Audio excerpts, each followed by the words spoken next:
So hello and welcome to this week's angling blog. This week you join me out on the bank and we're in search of pike. The banks are beginning to look wintry, everything is dying back. The water has got that lovely pace to it and it's just made even better with two floats in the water. Today it really does feel like autumn into winter has arrived. So before we do get into the fishing, if you are new around here, my name's Danny and every Friday at 6 PM we put a new video on the channel. So if you are new around here, please hit that subscribe button down below, ring the bell and you'll get notified when a video goes live. And it really helps if you could like the video and leave a comment down below. It really does help the channel out and I hope you enjoy the video. So regulars to the channel know I'm always looking around the next bend in the river and the next adventure. That is the magic of fishing for me. From when I started on the canal as a kid, onto the rivers, lakes and the mares that you see on the channel, I'm always looking for that next adventure. And today you join me on a brand new bit of river and hopefully if we get one pike today, I'll be a happy man. So as anglers, when we leave the house in the morning, a lot of the time we know what we're going to. And there is a certain magic this morning, loading up the car, not really knowing what you're going to catch or whether you're going to catch or not. I'm not really knowing the area. So fingers crossed today, we can begin to put that jigsaw together and begin that journey into the unknown.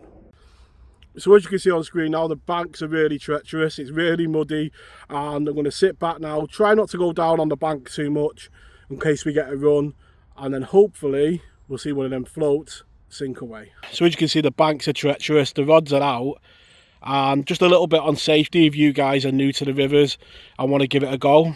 Always know what you're dealing with. So I know the river in front of me there, if it did fall in the edge I could stand up. So that's the main thing, know what you're falling into, because you know then how you're going to get out. I know I could stand up and get out there. The river does really just drop off. Always be careful in this area here, so I only go down there to recast my rods or put a new bait on, or to land a pike. You're just minimising the amount of disturbance in all that mud. It just makes it a lot safer. But you can see there, that float just sat in the margin, and what we want is it for it to come alive. So looking at the positioning of the baits, you can see we've got a bit of flow on the outside and we just got the float sat still in that slack. So you can get away with pencil floats, I'll always use one. Gives you the sensitivity in the tip and we're just in the edge of that flow in that slack water, where hopefully a pike is going to be sat. The other rod I've gone with a slightly heavier one because we're a bit more into that flow and just on the crease. As you can see, not going too far out, so I'm going to remain nice and quiet. So the pike fishing today is going to be a little bit different than normal. A lot of you see are sitting one swim and confident that the pike are in that area. Today's a bit different. We don't know where or if there's pike about, so we're going to have to be mobile. So I've got the basics. I've got my hold all there from Cordham to put my rods in and my lure rod, bank sticks down the side and the flask. Got my net bag, and as you can see on screen now, always be confident. I've got my area already set up for the pike if or when we get one. I've got my rucksack and I've got my dead baits. So in that rucksack I've got all the bits and pieces that I need for the day session, and then I've got a load of dead baits and we'll go over them in a bit. Be super mobile and give each swim probably about half an hour to an hour.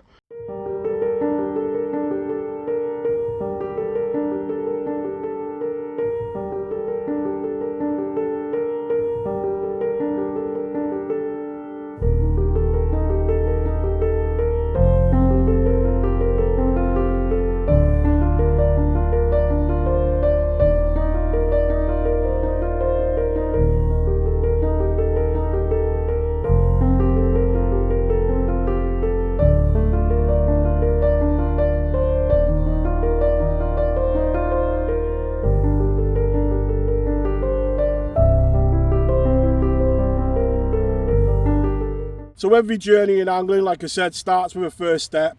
This pike just creeping into double figures, but look at the beautiful colours on it. A beautiful example of a river pike. And reminds me of that book, The Art of Fishing, as a kid. I used to collect with my dad when my fishing adventure began on the canal. It's the start of a new adventure, and who knows where it will take us. So with me today, I've got my lure box with all them lures we talked about on a recent session. That pike released now it is time for that celebratory brew, and this one is going to taste sweet if it looks a little weak when I made it this morning in the dark. So yeah, cheers to you guys that are out on your adventures, and hope it's going well. I'm going to have me celebratory brew, the rods are back out, and fingers crossed we can get one more. We always want one more. Cheers. I have to say, conditions wise today it looks bang on.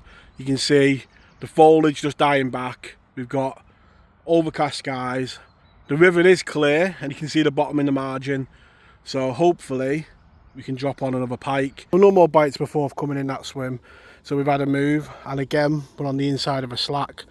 See there, we've got a bait just on the inside of the flow on that pencil. And looking downstream just a bit further into that deeper water, that heavier float, which hopefully just be able to ride that flow on the crease. It is slightly deeper on there. You see the river is really clear. I could see me bait there, it's about 2 or 3 foot in the edge. So I'm hoping that by just moving swims we can drop on some pike.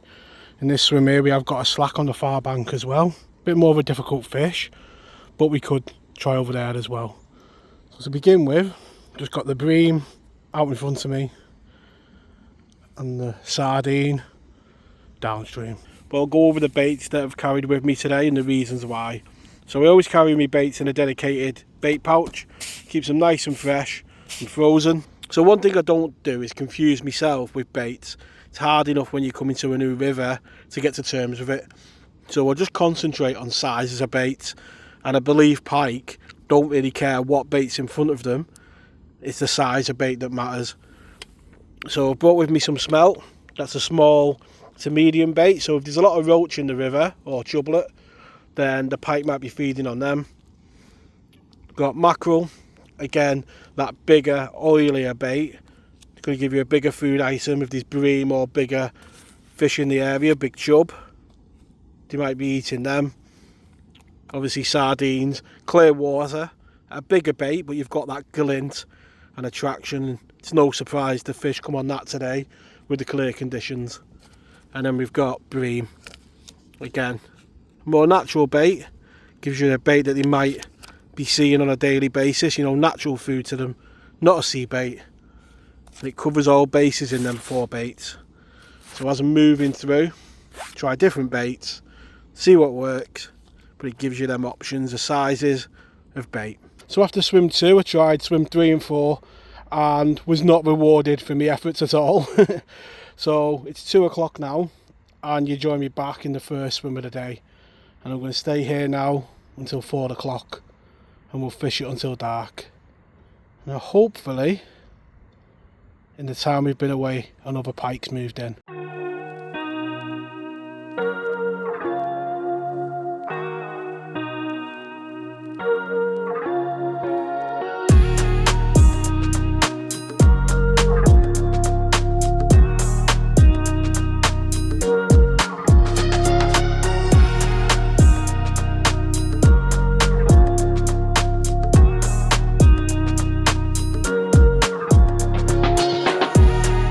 So with the dead baits in, I decided to have a cast with a lure. Picked up this little guy, and again, what beautiful colours, and 2 pike. The bit of information this gives me is maybe the size of baits that we're using. If we use smelts, maybe we get more bites on the deads. But great fun on that lure. So yeah, I'm happy with any pike, and the move paid off, hasn't it? It's got a bit of a scar there, maybe from a bigger pike. But yeah, 2 pike on a first session, proper made up.